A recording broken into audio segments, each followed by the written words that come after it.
Northern Gaza tonight being asked to get out. Israel asking the UN and the Palestinian people to evacuate Gaza City immediately as they prepare for a ground invasion. The UN has responded today saying that that kind of mass exodus is simply impossible and dangerous and will only make things there worse. Israeli officials say they've contacted 120 families of loved ones who have been kidnapped, adding that this is not the end of that list. Today, the U.S. Secretary of Defense also in Israel trying to help bring Americans home, including hostages. Today, he said there's no such thing as neutrality. Now, this is no time for neutrality or for false equivalence or for excuses for the inexcusable. There is never any justification for terrorism.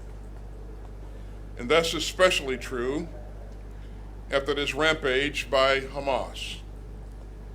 And anyone who wants lasting peace and security for this region must condemn and isolate Hamas. All this as the race to get out of Israel intensifies by the hour, and the flights to get out have been very difficult. The U.S. planning to step in with chartered flights to Europe, some due to leave today. The State Department estimating that roughly 500,000 American citizens live in Israel. Meanwhile, today, Governor Ron DeSantis has announced his own flights. Florida again making headlines for a state-backed flight program. This time, the state, though, is not moving migrants to other states, but Floridians, who the governor says are stranded right now in Israel. Our live coverage continues today here. Capitol reporter Forrest Saunders joining us live tonight from Tallahassee. And Forrest, this order by DeSantis comes at the same time as the federal government is also authorizing these rescue flights. So is the governor using this to score political points on the campaign trail? Well, I can tell you this, Paul, it all happened on Thursday. That's when we got that executive order from the governor's office, and we've been slowly trying to gather more and more information about how these flights are going to work. As you mentioned, the federal government also has its own program. Meanwhile, Governor DeSantis today, he's out on the campaign trail already touting his program. It was one of the first things he told this New Hampshire crowd on the campaign trail Friday. We just did an executive order yesterday. We're going to be sending flights from Israel back to Florida to bring people home. Governor Ron DeSantis offered new details on this order to fly what he thinks are, quote, hundreds of Floridians back to the States. That's as the conflict abroad rages for another day. We weren't able to land yet, but I think we've gotten that fixed, and so I think they're going to let us bring in planes into Israel and then get people home. Florida's Division of Emergency Management tapped to handle the effort, creating this online web page where Floridians needing help can sign up for assistance. The division has experience chartering flights. It's also managing that controversial migrant relocation program. Florida has used it repeatedly to divert dozens of undocumented at the southern border to other parts of the country like Martha's Vineyard. It's unclear if the state will use the same air carriers.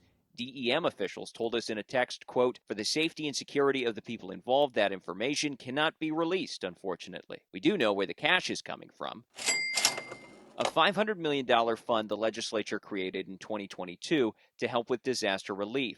Though lawmakers had natural disasters in mind, it gave the governor a lot of latitude during states of emergency, which he declared in that Thursday order. Meanwhile, federal authorities say they too are focused on getting Americans home. We are working around the clock to communicate directly with American citizens in the region, as well as families, if they have families back in the state, about what options they have on the table. The U.S. government already has at least one charter flight in the air, evacuating citizens to Europe. And more are expected as the shortage of commercial flights out of Israel grows. Within our state, there have been many people who are taking this opportunity just to go after President Biden. State Senator Tina Polsky, a Democrat, among the critics of Florida's flights, she suggested the governor is using his program more for show than anything else. What I would like to see him doing is calling the federal government and saying, how can we help? Do you need some of our planes? What can we do, instead of it becoming a competition? But no matter how you see it, the efforts on both fronts are moving forward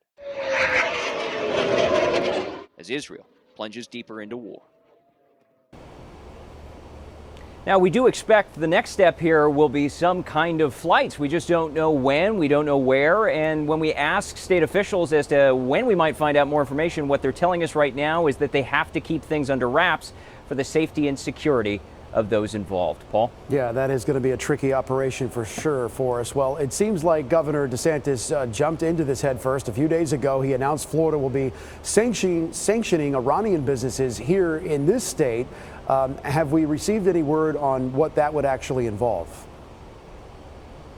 Well, what we know is only what he proposed, and that's because this is just proposed legislation at this point. We don't have the specific language, the bill language.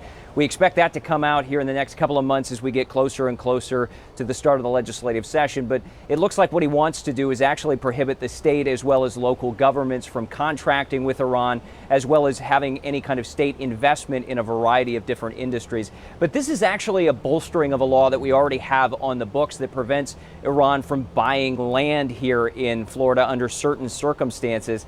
And there are critics out there who say, what are you doing here? Because we already don't have a lot of investments for the state of Florida with Iran. So are you really punishing them, or are you just trying to make a political statement? Meanwhile, Donald Trump catching some criticism for his criticism of Benjamin Netanyahu earlier this week. What's been the reaction to that so far? DeSantis called out the former president for doing that. Yeah, what you're looking at here is a great microcosm of an issue that the DeSantis campaign has had since it launched, which is he wants to try and court the Trump base as well as distinguish himself from Trump. And that's been difficult because anytime you throw a punch at Trump, Trump supporters are going to get angry at you. In fact, we've actually seen DeSantis donors, in some circumstances, reportedly taking issue with DeSantis for throwing swings at Trump. They say that he should be focused on the current president, Joe Biden, and his reaction to Israel. So you can see he's walking a very narrow tightrope here if he wants to win the primary and go on to the general election. All right, Forrest Saunders live in Tallahassee. Thank you, sir. All right, it is weather time here.